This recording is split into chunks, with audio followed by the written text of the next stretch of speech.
Welcome to KidMissing TV. This is our 6th installment. And starting with this episode, we're going to do something a little bit different. At the end of several of our episodes, we gave safety tips. We talked to an officer, different things. Now, we're going to have a special feature case at the end of each of our episodes. Whether it's an unsolved homicide or it's an unidentified child, which is what we're going to start off with this time, which is why I've chosen the Commonwealth of Pennsylvania as where each of these cases will emanate from tonight.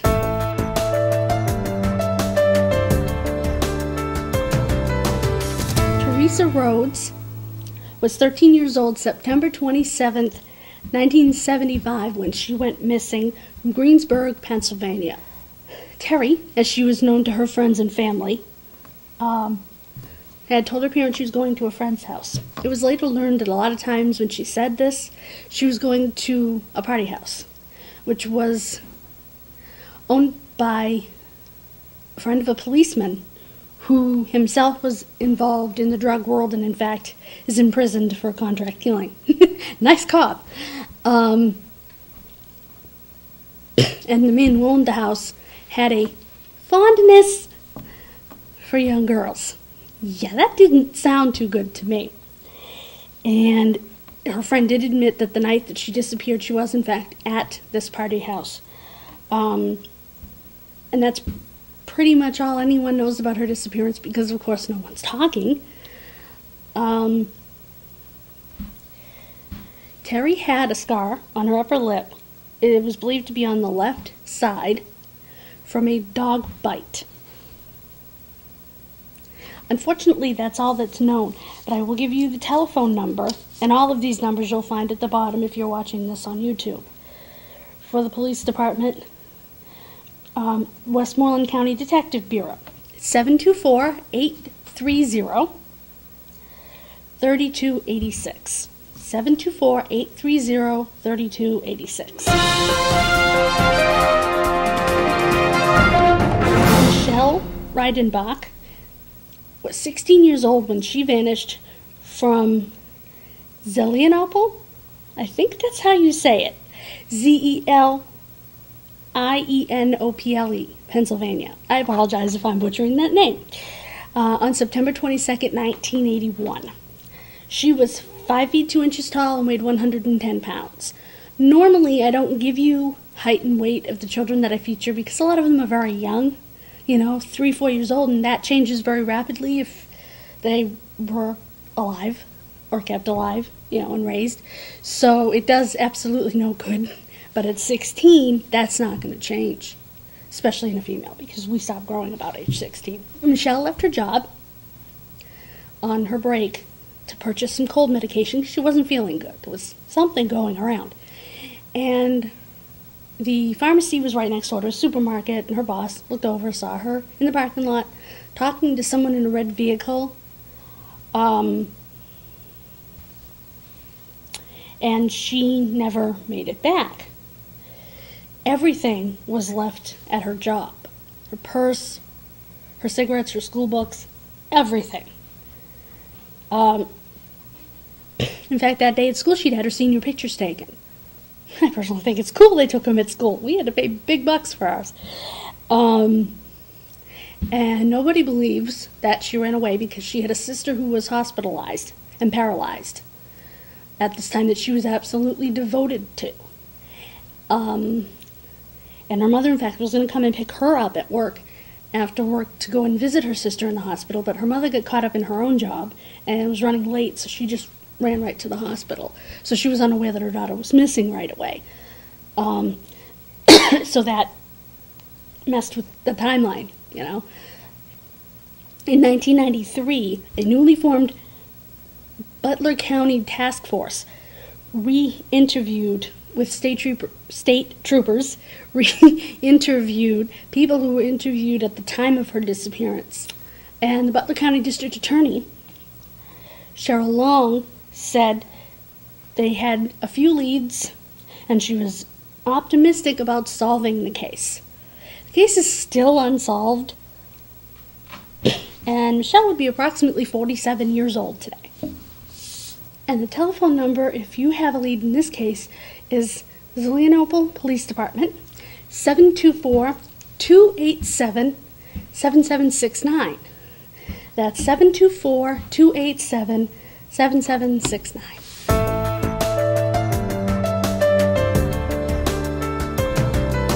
John Debkowski and Gabriel Minarson disappeared from Tarentum, Pennsylvania on January 14, 1982. Gabe was 10 years old and John was 11 years old.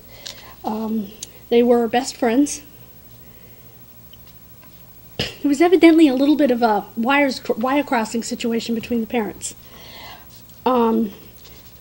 They had gone off together, and John's mother thought they'd gone to Gabe's house. So she called Gabe's dad, Larry, and said, "Hey, Larry, wanna send my son home?" And he said the boys never came here, which sent both families into a panic. And she called a local roller rink where all the kids hung out. Initially, the police felt that the boys had fallen into the Allegheny River, which ran behind John's home. But John had always said to his mother, "Mom, this is stupid. Why are people out walking on the river? It's not safe." So he knew better and wouldn't have done it. So the families do not believe this is the case. One person said that they had mystical powers, and that if the mom sent him $20, he or she will tell them where the kids are at. Well, that freaked her out. She was dating a man named Bob, who was a policeman, who adored John very much, and John adored. And they got married. And interestingly, a few years later, they had a daughter that they named Kelly, and at the very same time, the Minarsons had a daughter they named Kelly. Strange but true. The police chief at the time of Tarentum, Pennsylvania, Frank Prozenica, said, and I quote, "Where they went, who in the hell knows? I've been here 40 years now. I'll always say, before I came out here, I'd like to see something out of this case." He would like to see the case solved.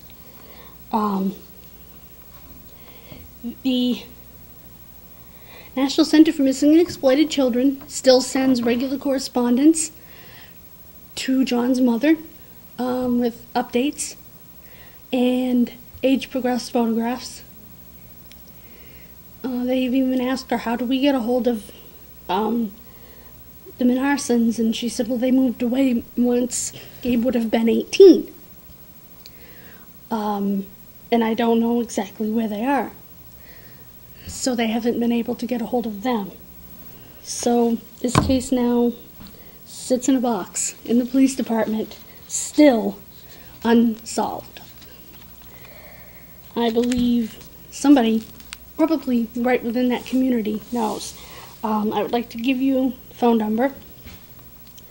It's the Tarentum Police Department at 412-224-1515. That's 412-224-1515.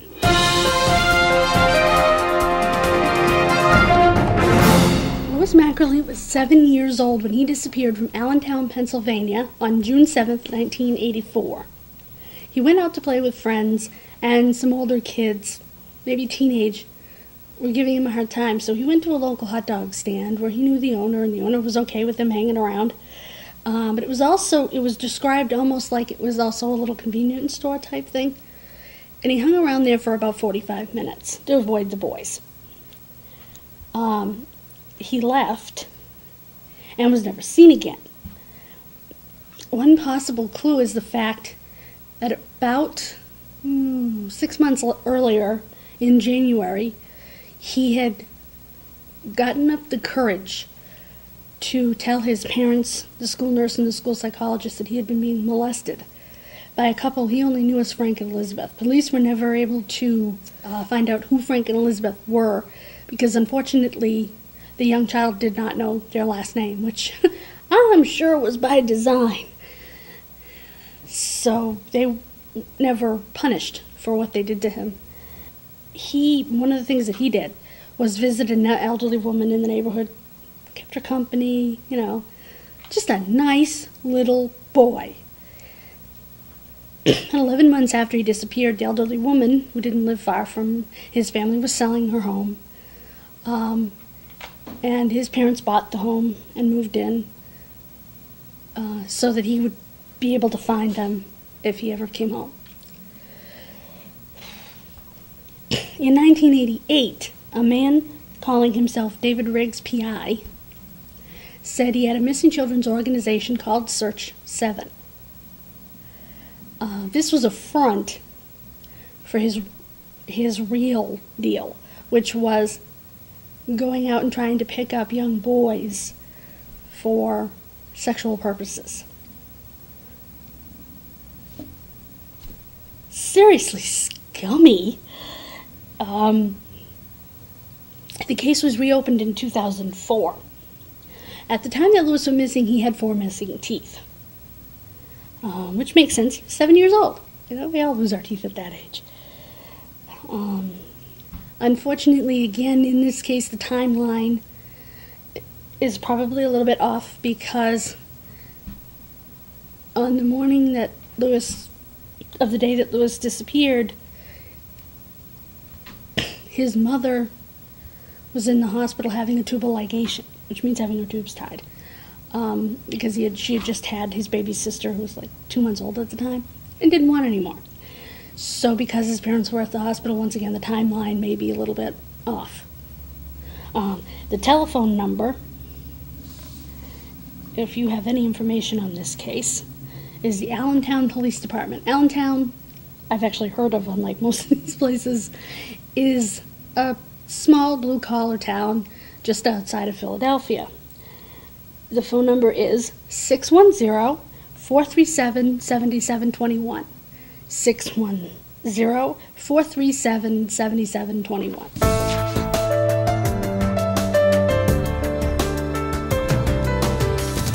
Alan Briscoe Jr. disappeared from Philadelphia on Friday, December 13th, 1985. Alan was 16 years old. He was African American.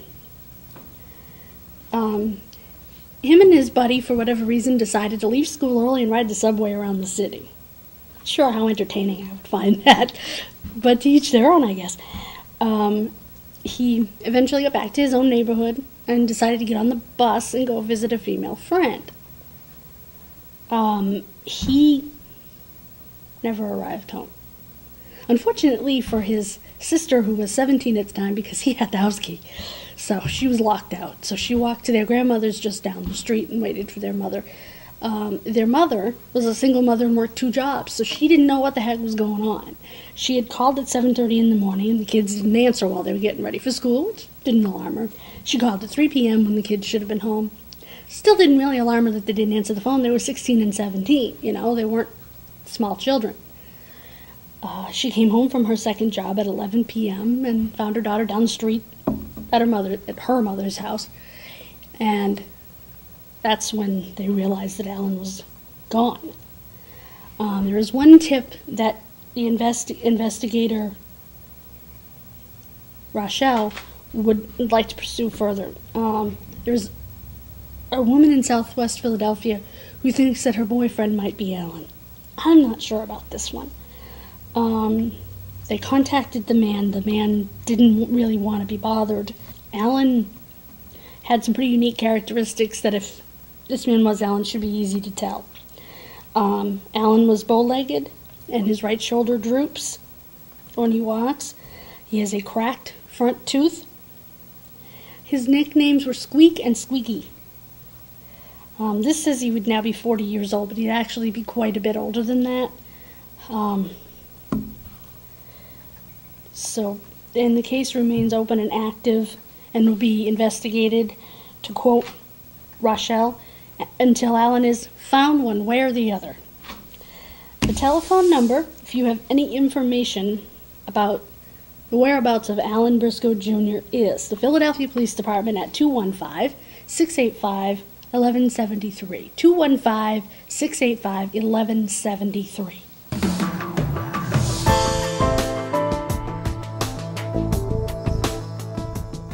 This is the special feature case that I alluded to at the beginning of the program. This case has a few names: The Boy in the Box, America's Unknown Child, or the Fox Chase Boy. The name The Fox Chase Boy comes from the District of Philadelphia where this child's remains were found. I will warn you, the pictures you're about to see are of a dead child. However, he looks very much alive. That was the goal of the police department at the time that they took the pictures. I have not included any pictures of his body from the autopsy, even though they are on the America's Unknown Child.net website, because they're disturbing. The child was starved and black and blue.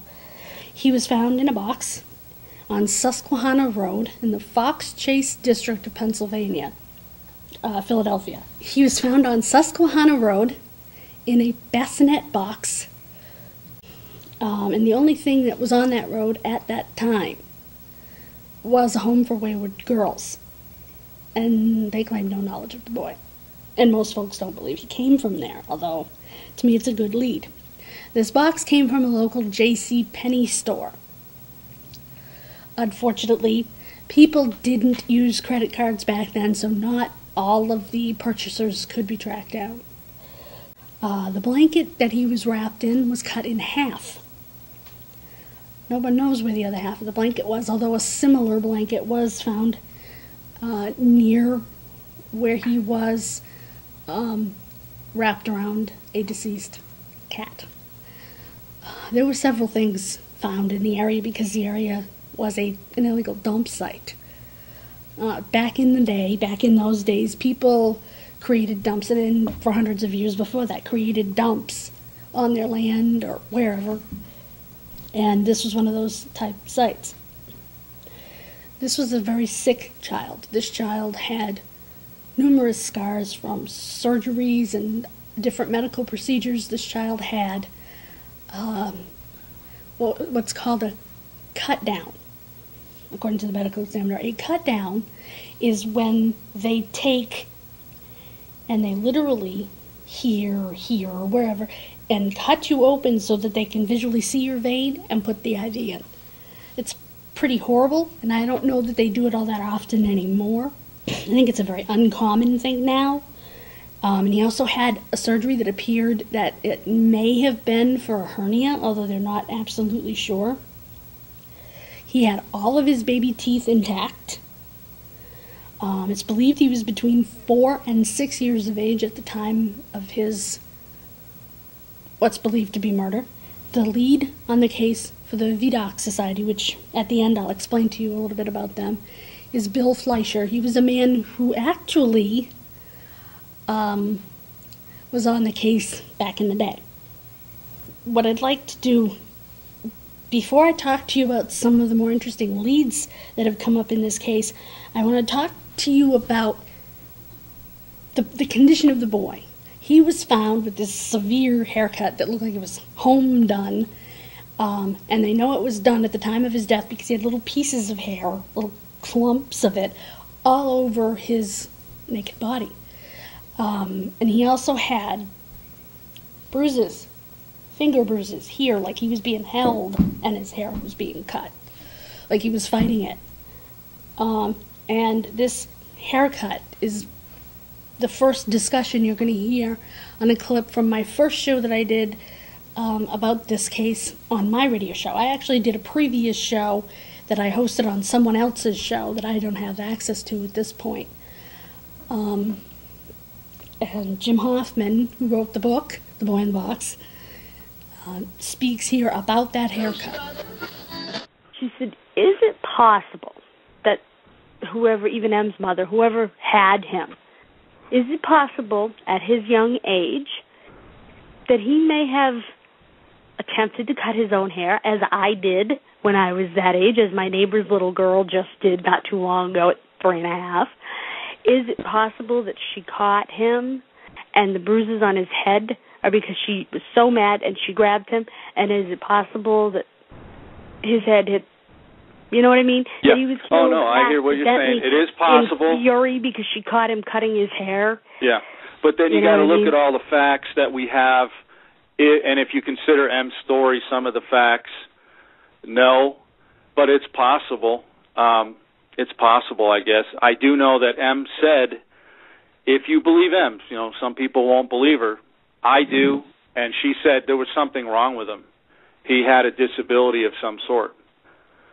The only thing I could think of would be perhaps autism. The first interesting lead is found next to the boy was a hat. And it was a man's hat. Now, luckily, even though there were no credit cards at the time, the hat shop owner, remembered the hat because it was the only hat she had put a band on. She'd put a band on the back of it. You'll see a picture of it. And she remembered making it. She was able to describe the gentleman who purchased it. Again, they couldn't get a name because he didn't use a credit card, obviously. And she said she thought, when she saw a picture of the boy, that this man might have possibly been his father. There was another lead, and I'm not sure if the two leads are connected or not, that a boy was seen on a train from New Jersey to Pennsylvania with a man. And this same man and boy were actually seen in a diner in New Jersey before they left for Pennsylvania, presumably. Now, whether this was our boy or not, we'll probably never know for sure. The first big lead in this case was the foster home. The foster home was that of Arthur Nicoletti and his wife. In fact, when his wife passed away, he actually married her daughter. Anyway, and the daughter was actually tested many years later for DNA to see if she was the boy's mother.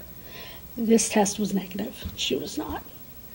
Unfortunately, in terms of DNA, all that we have for the boy is what's called mitochondrial DNA. For those who aren't familiar, there are 3 types of DNA.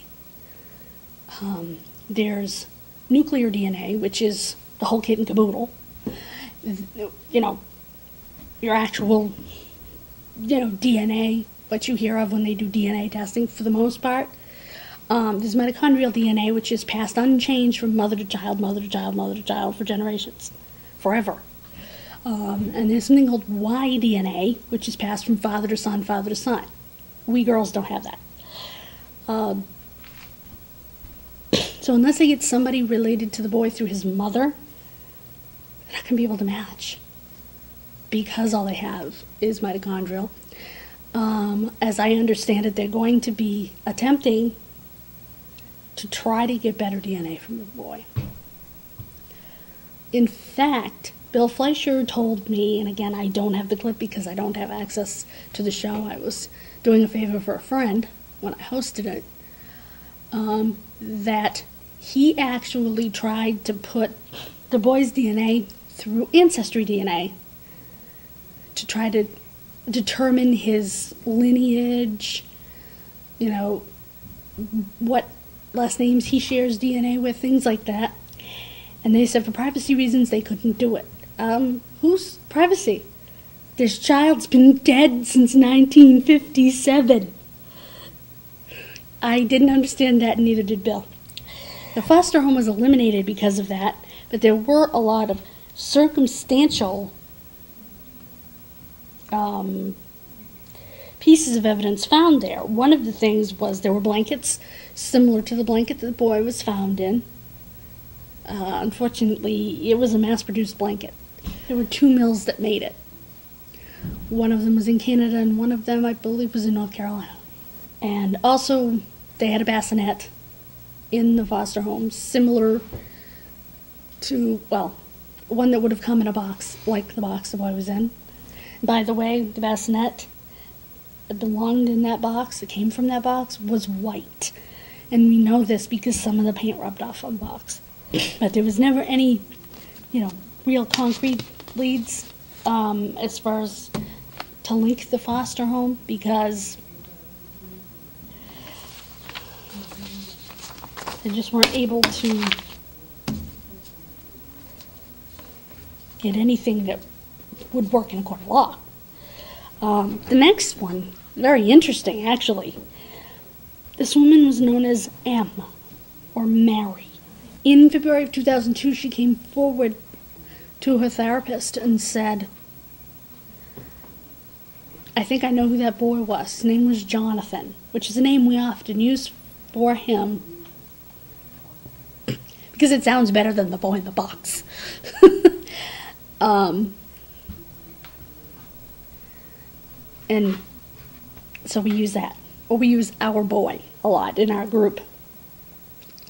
And she said, "My mother purchased him, and she used him physically and sexually. The boy was handicapped, he was mute." This is M's story.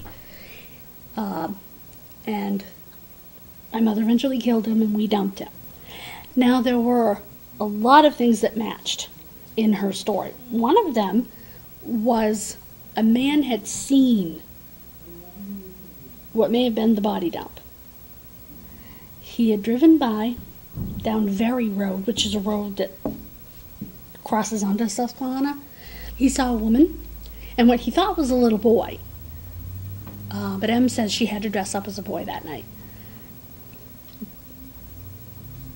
pulling a box or something out of the trunk. It also matches because a bunch of boys' clothes that were too big for the boy were found with him. Em, unfortunately, isn't taken very seriously by most of the investigators because she has had a history of mental illness. I don't think that means she's a liar. She may be confused about dates and times, although she did say that the night he was purchased in October of, I'm not exactly sure, but it was a couple of years before, that there was a hurricane, which there was. They were able to verify that with weather reports and things from the time period. When interviewed, neighbors who had had access to the house denied a young boy was living there and said Em's claims were ridiculous. I wouldn't be so quick to dismiss them. Here's a lead that, before I go into the next lead, what I'd like to do is play you another clip of Jim Hoffman talking about Em's story, because it was such an interesting lead. I wonder what you think of Em's story, because I did some research and I found that there was, in fact, a hurricane, although she was a year off. It was actually October of '54, called Hazel, and that sort of lends credence to at least part of her story. Yeah.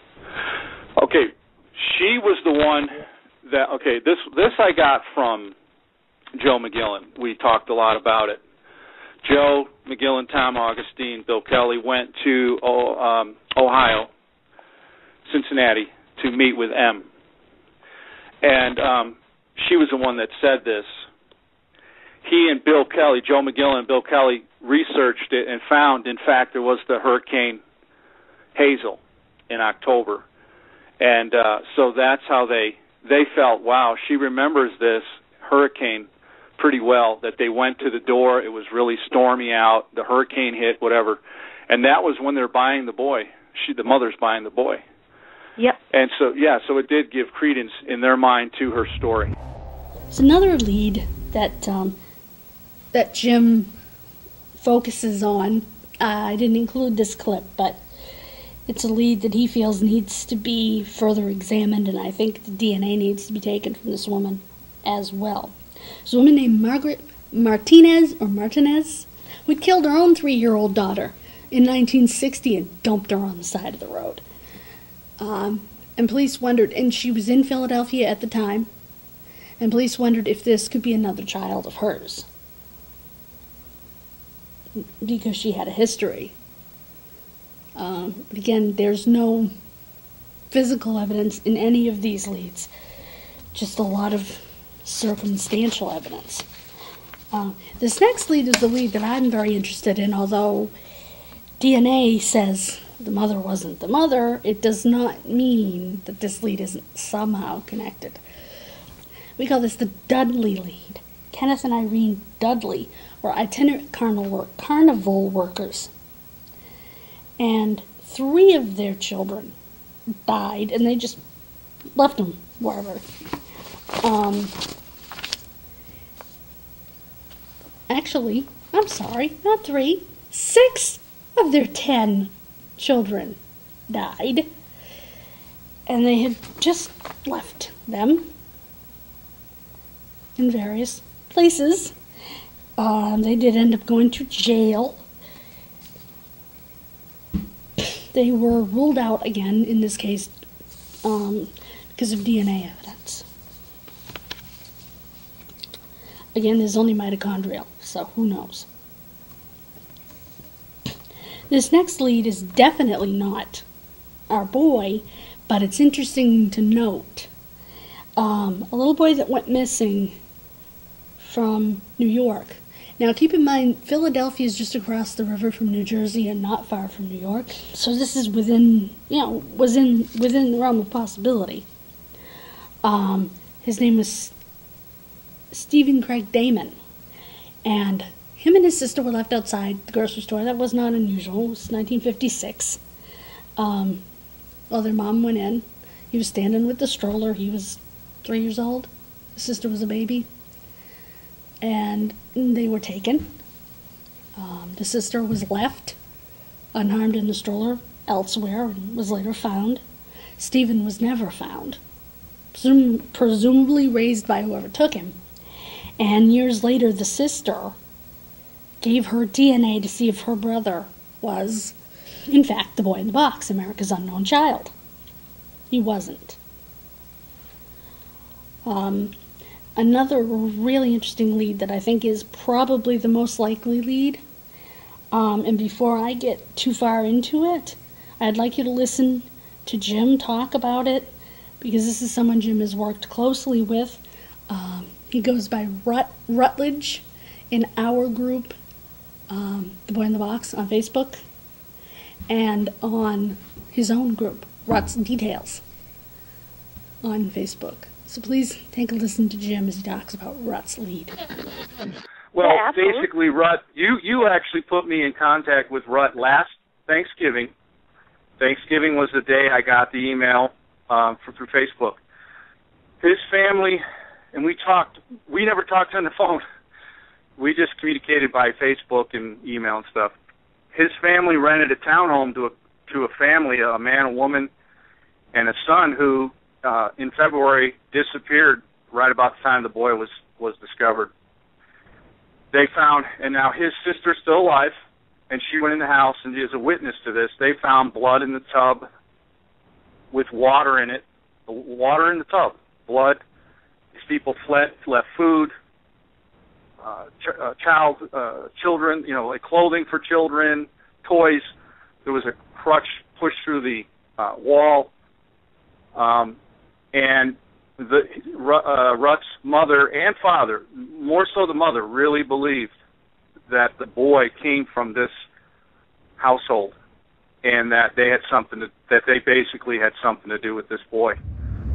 Interestingly, as you heard, one of the big clues, one of the big pieces of evidence, actual physical evidence if they still had it, was the fact that there was a small amount of blood and water in the bathtub. We know this boy sat in a bathtub for a very long time, with at least 1 foot and 1 hand submerged, because he had washerwoman effect, which is severe wrinkling of the hand and 1 foot. And they left in such a hurry, and when the people, as you heard, moved, they left breakfast out on the table and just ran. Now, Rut wasn't living yet at the time. He got all this information from his mother, who still firmly believes that her tenants were responsible for what happened to this innocent child. I would love for them to test the DNA, although I guess at this point That just may not happen. Those are all the major leads. Now, we talked earlier briefly about the VDOC Society. That's spelled VIDOCQ. These gentlemen are retired policemen, retired forensic scientists, forensic experts. Frank Bender, who was a forensic sculptor, best known for having helped capture, have been the reason, basically, that John Emil List was captured, because his bust was so perfect of him all those years later. They began this organization. It's named after Eugène François Vidocq. He was a French criminalist. They didn't really have forensic scientists back then. And the number of members that the VDOC Society has never exceeds the number of years that Mr. Vidocq lived, which was 82. The motto of the VDOC Society is Veritas Veritatum. Truth generates truth. This society was originally formed around this case. They have solved many cases since then, and I'd like to take the time to thank a few people in regards specifically to this case, first of all. Jim Hoffman, of course. He wrote the book, and he's dedicated to this case. Bill Fleischer, who is still the lead investigator on the VDOC Society for this case. The members of the Boy in the Box Facebook group that myself and my friend Dawn Tarvett Brooks run.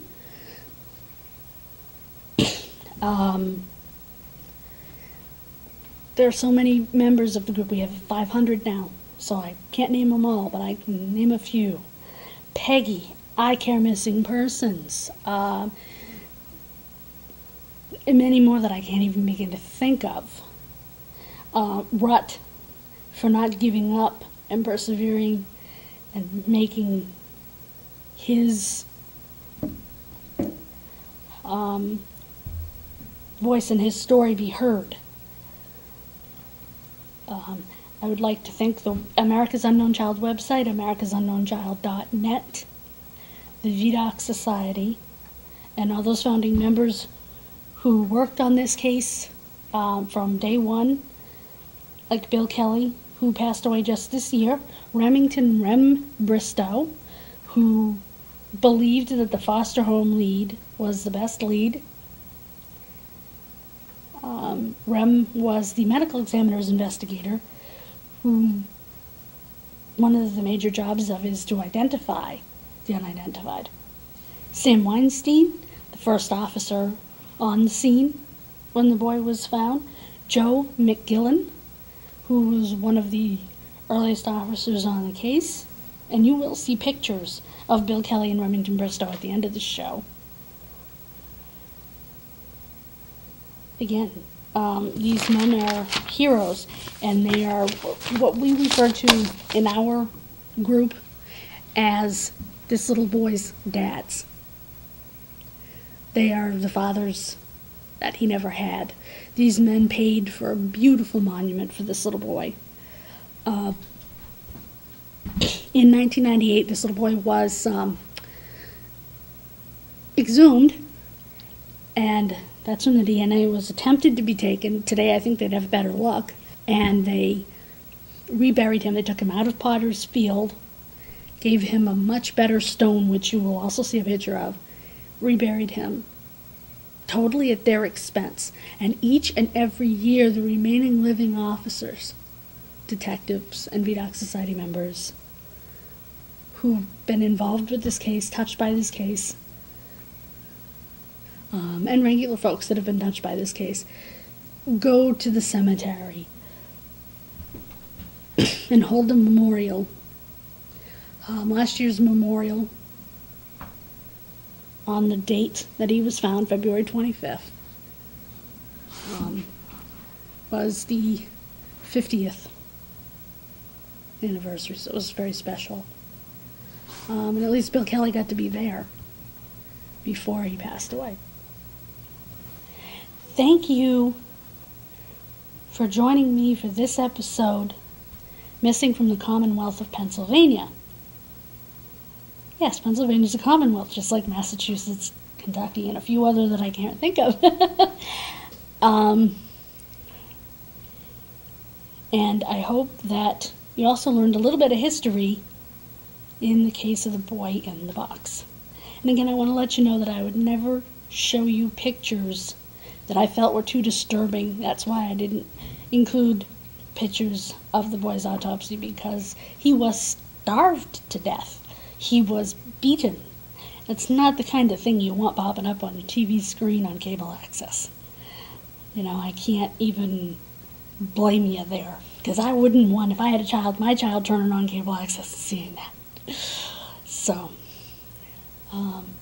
again, if you have information on any of these cases, including the boy in the box, which again is the Philadelphia Police Department, 215-686-3334, or americasunknownchild.net also takes leads. And you can also come join us at our Facebook group, The Boy in the Box. We'd love to have you. Thank you for joining us. I hope you'll join us again next time. Somebody out there has a lead, whether you're on YouTube or here in town. Somebody knows something. Thank you again, and good evening. God bless.